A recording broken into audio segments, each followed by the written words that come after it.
अस्सलामु अलैकुम वरहमतुल्लाहि वबरकातुहू। दोस्तों, आज मैं आपके सामने एक ऐसी कहानी लेकर के आया हूं जो गौर तलब है।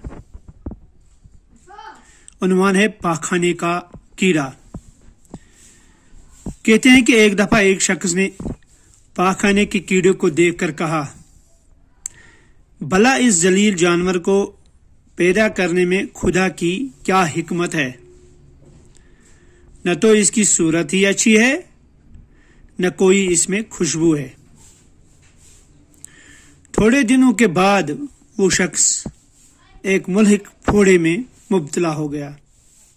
इन्हें एक किस्म की खुजली उसके जिस्म पे निकल आई, जिसके इलाज से तबीब थक गए।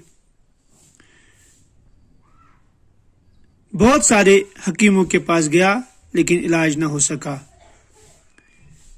एक दिन एक तबीब आया, इस फोड़े को देखकर कहने लगा कि इस फोड़े का इलाज एक ही है, और वो ये कि पाखाने का कीड़ा लाया जाए और इससे आग में जलाकर इसकी राख से एक मरहम तैयार की जाए। इस मरहम से वो फोड़ा दूर हो सकता है। चनाचे इस शख्स ने ऐसा ही किया। पाखाने का कीड़ा लाया गया और इसे जलाकर इसकी राख से मरहम तैयार किया गया और इसके फोड़े पर लगाया गया, जख्म पर लगाया गया, तो इसका जख्म अच्छा हो गया। इस पर इस जख्मी शख्स ने कहा, इलाही, मैं जान गया कि तेरी हर बात में हिकमत है और कोई चीज तूने बेकार पैदा नहीं फरमाई।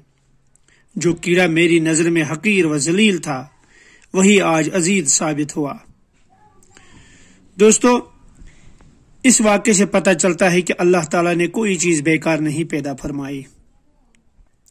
इन्हें हर एक दुनिया में जो भी चीज है, एक हिकमत के साथ रब्बुल इज्जत ने पैदा फरमाई है।